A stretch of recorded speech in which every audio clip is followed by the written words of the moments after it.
अब यो मेसिनलाई म जोडेर देखाउने छु एसेम्बल गरेर। तपाईले हेर्नु होला मैले कसरी गर्छ। यो चाहिँ आर्मेचर हो। सबैभन्दा पहिला हामीले यो आर्मेचरलाई यसरी लाउनु पर्ने हुन्छ। यो आर्मेचर लगाएपछि अनि यसको भित्र चाहिँ क्राउन हुन्छ। यो देख्ने यो चाहिँ क्राउन हो। यो क्राउनलाई यसले घुमाउँछ अनि यसले घुमाएपछि यो घुम्छ, यो घुमेपछि चक्कालाई घुमाउँछ कटिङ व्हीललाई। अब यसलाई यसरी फिट गरेपछि यसको यो स्क्रु चारैतिर स्क्रु यसरी लाउनु पर्ने हुन्छ।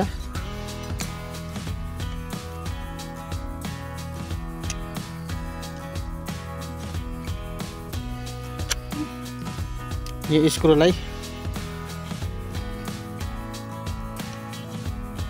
पहिला यसलाई थोरै टाइट गरेर अनि यसलाई चारैतिर चाहिँ स्क्रु लगाउनु पर्ने हुन्छ। यसरी चारैतिर यसरी नट लगाएपछि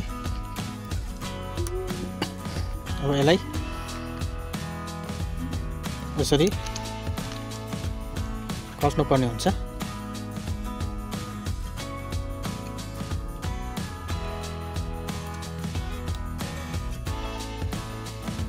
यसलाई फुल टाइट गर्नुपर्ने हुन्छ।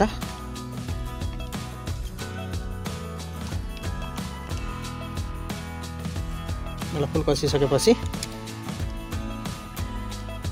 अनि यसमा यो चाहिँ सेफ्टी कभर हो। यसलाई चाहिँ यसरी लाउनु पर्ने हुन्छ। यसरी लगाएर यसलाई पनि फुल टाइट गर्नुपर्ने हुन्छ।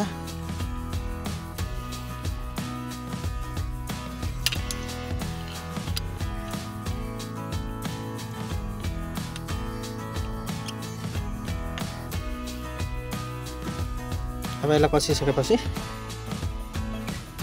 यो यसको यो देख्नुभएको होला नि काठको निशान, यसको पनि यता यो बनेको छ काठको निशान। यसलाई ठक्कै यसरी मिलाएर आएपछि यो लक हुन्छ। यो लक भएपछि